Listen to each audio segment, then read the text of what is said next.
नमस्कार विद्यार्थियों, आप सभी साथियों को जय हिंद, वंदे मातरम। कैसे हैं आप सभी लोग? हमें पूरी उम्मीद है कि आप सब बहुत ही अच्छे होंगे। आप सभी लोग विजिट कर चुके हो दीपक लक्ष्य एजुकेशनल चैनल के ऊपर, जहां पर लगातार चर्चाएं की जाती हैं आपके लक्ष्य को ध्यान में रखकर। तो प्यारे साथियों और विद्यार्थियों, आप में से कोई हमारे चैनल के ऊपर पहली बार आया है तो सब्सक्राइब कर बेल आइकन दबाना बिल्कुल भी मत भूलिएगा, ताकि आपको भी ऐसी ही महत्वपूर्ण कक्षाओं का नोटिफिकेशन सबसे पहले मिलता रहे। आज का सत्र आप सभी के लिए बहुत ही खास होने वाला है, जो कि अनिवार्य संस्कृत भाग से जुड़ा हुआ है, जहां से आपकी हिंदी की सभी परीक्षाओं में, भारतवर्ष के किसी भी राज्य की परीक्षा हो, TGT, PGT, KVS, NVS, MP, Bihar, हर जगह जो है यहाँ से प्रश्न पूछे जाते हैं, जो कि अनिवार्य संस्कृत का भाग है। तो ये सत्र आप सभी के लिए बहुत ही लाभदायक होने वाला है। सेशन को आप सभी लोग ईमानदारी से एक बार लाइक, कमेंट कर शेयर कर दीजिए और पूरा वॉच करिएगा। हम शुरुआत करते हैं आज के पहले प्रश्न के साथ में। निम्नलिखित शब्द में पंचमी तत्पुरुष समास है। देशहितम, स्वर्गपतितः, ग्रामगतः, वाक्पटुः। आप सभी लोगों को विद्यार्थियों अपना उत्तर करना है कि किस उदाहरण में पंचमी तत्पुरुष है। तो प्यारे विद्यार्थियों, यदि आप सभी का उत्तर आ रहा है विकल्प बी स्वर्गपतितः, तो बिल्कुल राइट जवाब माना जाएगा, जिसमें क्या है, पंचमी तत्पुरुष समास है। आगे देखते हैं विद्यार्थियों, निम्न में से स्वर्गपतितः शब्द में पंचमी तत्पुरुष समास है। देशहितम में संप्रदान तत्पुरुष समास है, ग्रामगतः में कर्म तत्पुरुष समास है और वाक्पटुः में अधिकरण तत्पुरुष समास है। फिर हम सभी लोग आगे बढ़ेंगे। निम्नलिखित में से सामासिक शब्द और समास के नाम में एक युग्म गलत है, वो कौन सा है? महादेव में कर्मधारय समास है, ये तो सही है। पुष्प धनवा में बहुब्री समास है, ये भी सही है। शुक बकम में द्वंद्व समास है, ये भी सही है।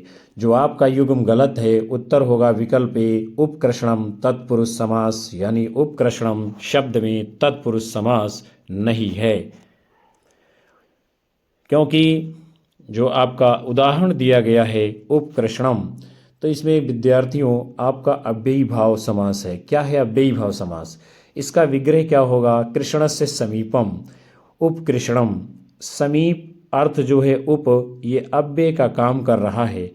अव्ययी भाव समास में प्रथम पद अव्यय, पूर्व पद की प्रधानता हो और समस्त पद अव्यय की भांति कार्य करता है, अव्ययी भाव समास कहलाता है। इस समास का जो पहला पद आ, अनु, यथा, प्रति, भर, उप, यावत से प्रारंभ होता है, जैसे कि यथाशक्ति, प्रतिदिन, उपगंगम, उपकृष्णम, भरपेट इत्यादि।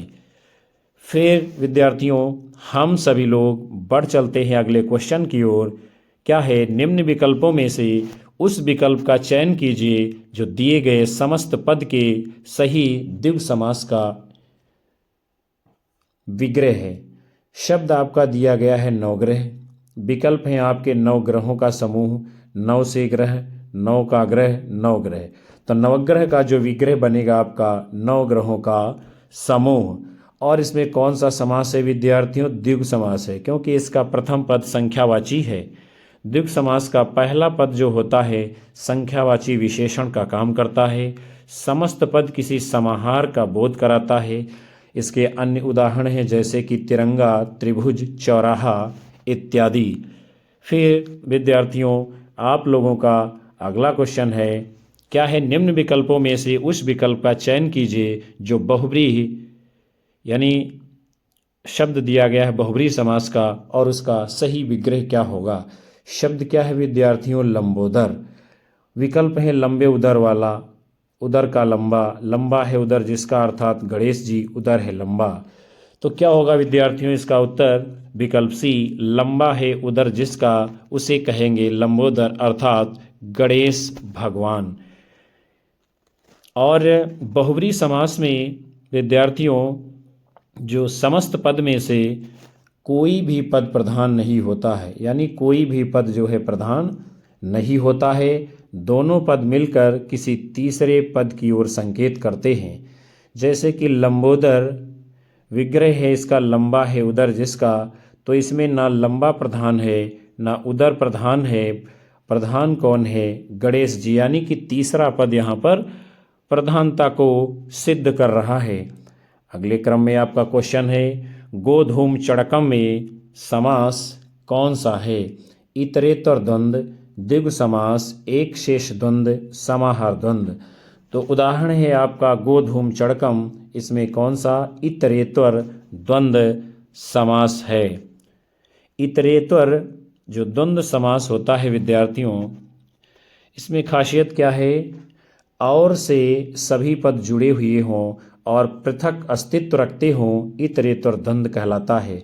जैसे कि राम और कृष्ण, राम कृष्ण, भरत और शत्रुघ्न, भरत शत्रुघ्न इत्यादि। जबकि समाहार द्वंद्व का अर्थ है समष्टि यानी कि समूह। जब द्वंद्व समास के दोनों पद और समुच्चय बोधक से जुड़े हों, पृथक पृथक अस्तित्व न रखें बल्कि समूह का बोध कराएं, वहाँ पर समाहार द्वंद्व समास होता है। जैसे कि हाथ पाँव, विग्रह होगा हाथ और पाँव, अर्थात हाथ और पाँव शरीर के दूसरे अंग भी। द्विगु समास, जिस समास का पहला पद संख्यावाची हो उसे द्विगु समास कहते हैं, जैसे कि पंचवटी।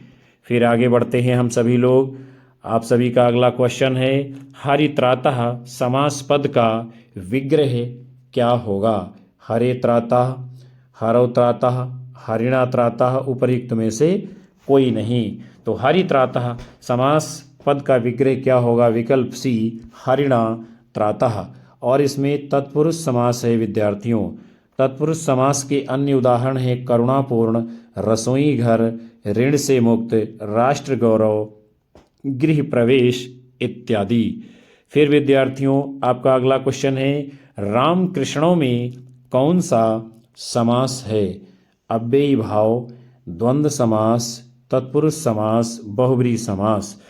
तो उदाहरण है आपका राम कृष्णों, इसका समास कौन सा है? द्वंद्व समास। और इसका विग्रह क्या बनेगा? रामस्य कृष्णस्य। द्वंद्व समास का जो सूत्र है, चार्थी द्वंद्वः।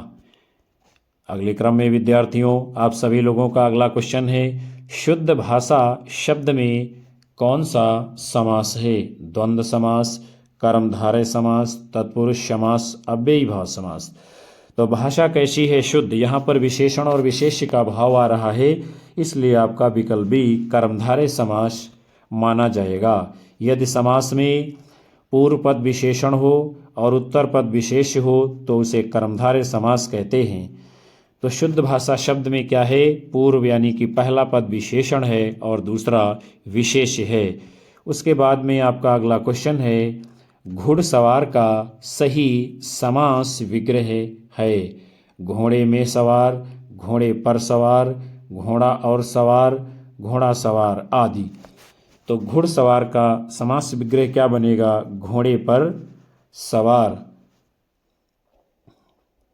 तत्पुरुष समास में प्रथम पद अप्रधान, दूसरा पद प्रधान होता है। इस समास में पहला पद बहुधा संज्ञा होता है या विशेषण होगा। और यानी जो घुड़सवार आपने उदाहरण देखा विद्यार्थियों, ये तत्पुरुष समास का उदाहरण है। और तत्पुरुष समास के उदाहरण जैसे गगनचुंबी, चिड़ीमार, देवालय। फिर विद्यार्थियों हम लोग आगे बढ़ेंगे।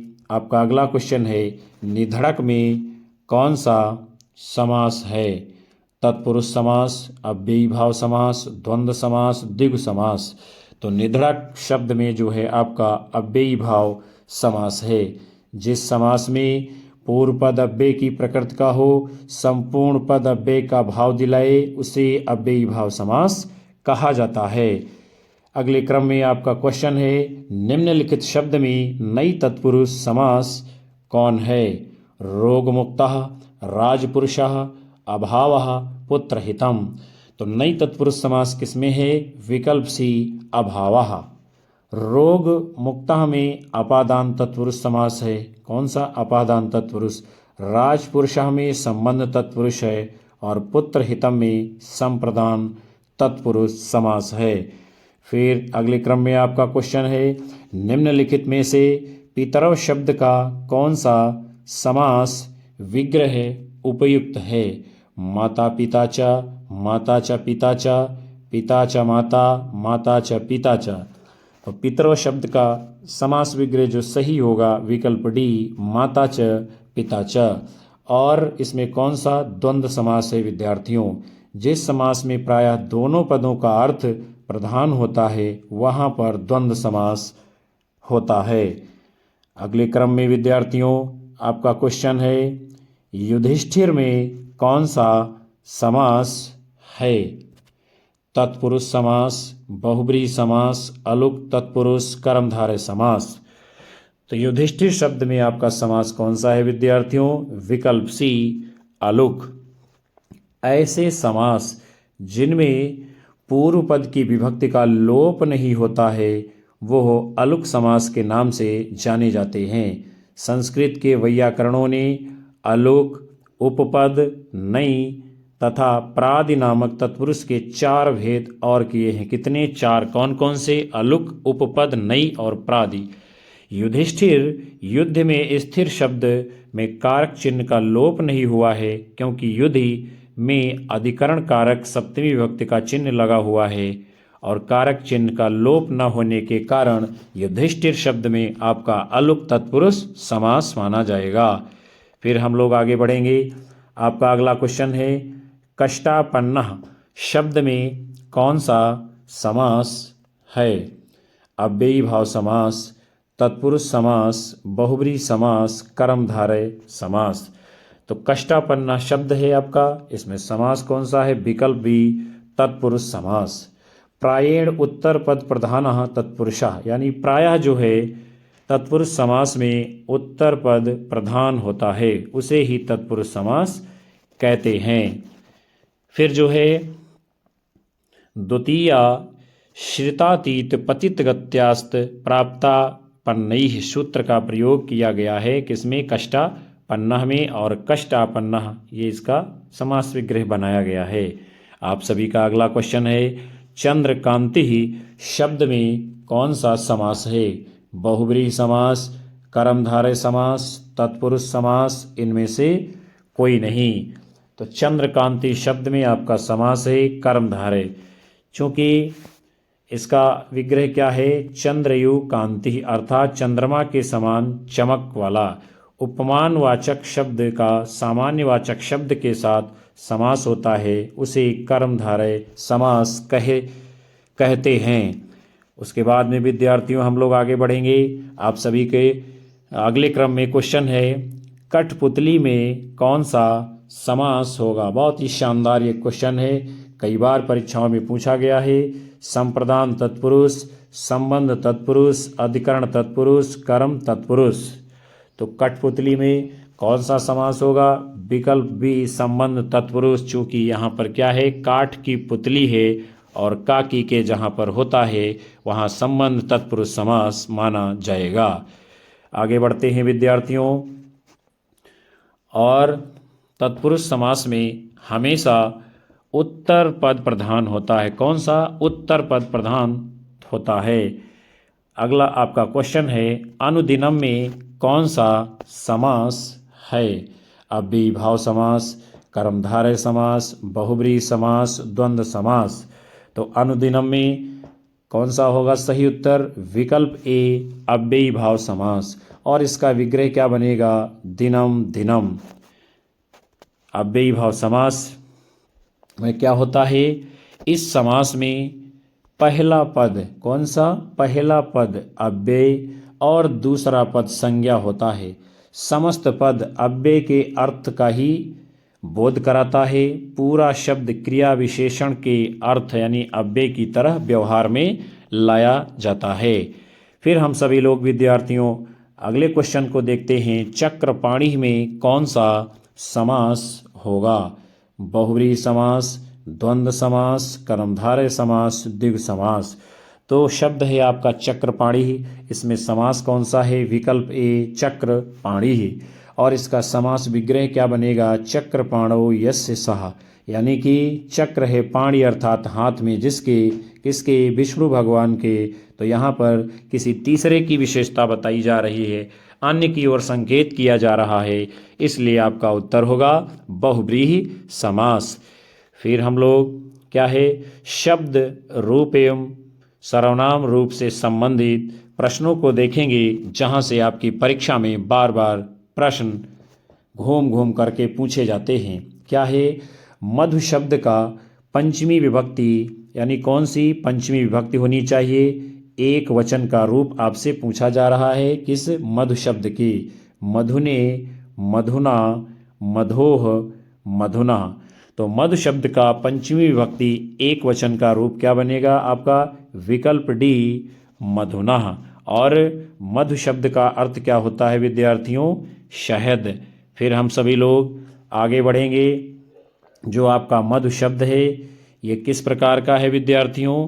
तो ये है उकारांत है और साथ में नपुंसक लिंग के अंतर्गत आता है। अब हम सभी लोग जो है मधु शब्द के रूपों को देखेंगे, कौन सी विभक्ति और वचन में कौन कौन से रूप आते हैं। तो प्रथमा विभक्ति में क्या है? मधु, मधुनी, मधुनी। द्वितीया में क्या है? मधु, मधुनी, मधुनी। फिर तृतीया में क्या है? मधुना, मधुभ्याम, मधुभिः। चतुर्थी विभक्ति में है मधुने, मधुभ्याम, मधुभ्यः। पंचमी विभक्ति में है मधुना, मधुभ्याम, मधुभ्यः। फिर आगे की विभक्तियों को हम लोग देखते हैं, यानी षष्ठी विभक्ति में क्या बनेगा? मधुनः, मधुनोः, मधुनाम। सप्तमी विभक्ति में मधुनि, मधुनोः, मधुषु। संबोधन में क्या है? हे मधु, हे मधुनी, हे मधुनि। तो आप सभी ने जो है मधु शब्द के सभी जो है वचनों के और विभक्तियों के रूपों को देखा। उसके बाद में क्या है? निम्नलिखित शब्द रूपों और उनकी विभक्तियों को सुमेलित करते हुए कूट के अनुसार आपको अपना उत्तर देना है, यानी पहले मिलान करना है, उसके बाद में हम लोगों को क्या करना है? उत्तर देना है इस प्रश्न में। तो चलिए हम लोग देखते हैं कौन सा इसमें आपका जवाब सही होगा। तो एक तरफ है विद्यार्थियों शब्द रूप और दूसरी तरफ हैं उसकी विभक्तियां। तो सबसे पहले क्या है? आत्मनि। जो आत्मनि शब्द है विद्यार्थियों यह सप्तमी एक वचन का है। फिर दूसरा है सर्वस्मय। सर्वस्मय ये जो है पंचमी बहुवचन में आएगा। फिर है युष्मत। युष्मत किसमें आपका आएगा?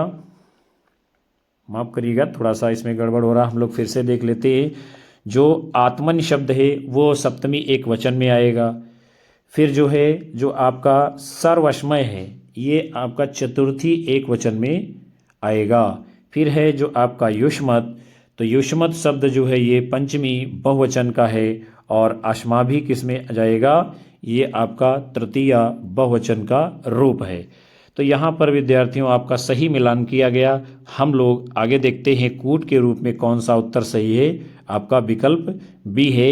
एक बार पुनः हम लोग देख लेते हैं क्या है? आत्मनि सप्तमी एक वचन का है, सर्वस्मय चतुर्थी बहुवचन का है, युष्मत पंचमी बहुवचन का है और अस्मा भी तृतीया बहुवचन में आएगा।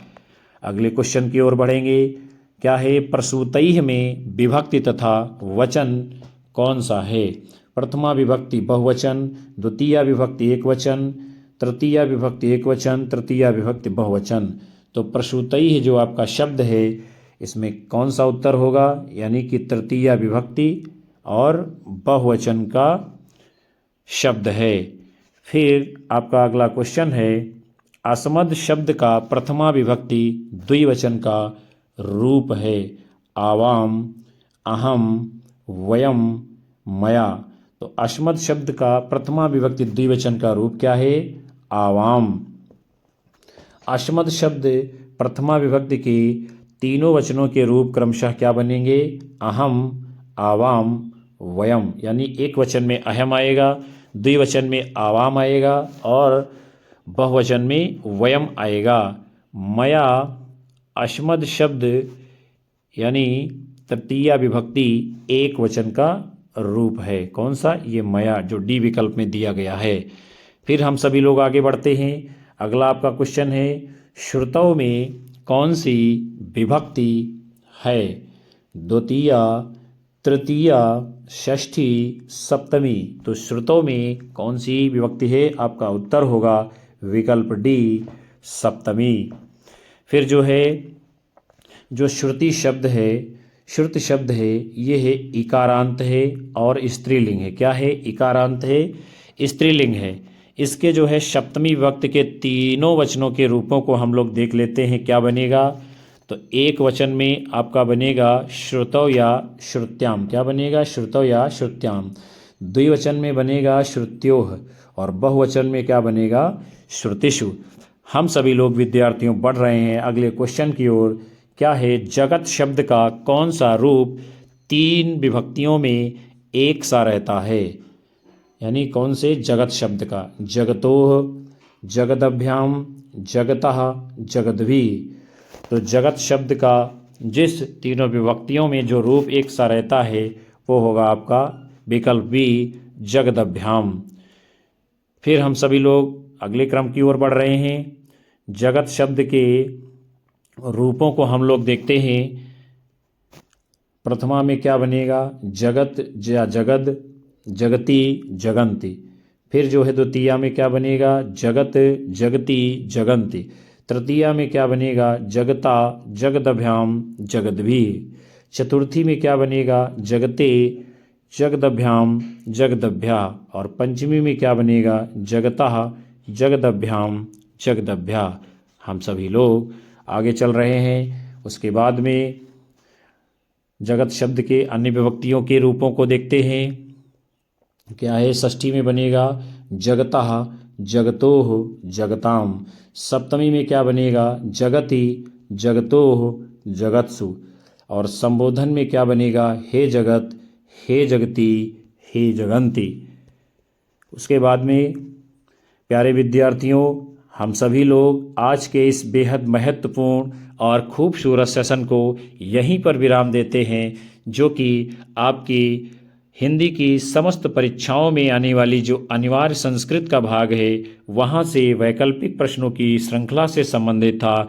हमें पूरी उम्मीद है आपकी मांग और इच्छा के अनुसार आपको कक्षाएं दी जा रही हैं। आपको पसंद आएगी। कक्षा को लाइक करिए, कमेंट करिए, शेयर मारिए और ज़्यादा से ज़्यादा लोगों को हमारे चैनल से विजिट कराते रहिए। हम सभी को मिलेंगे पुनः अगले सेशन में। तब तक के लिए आप सभी लोगों को नमस्कार, जय हिंद, वंदे मातरम, बाय बाय, शुभ रात्रि विद्यार्थियों।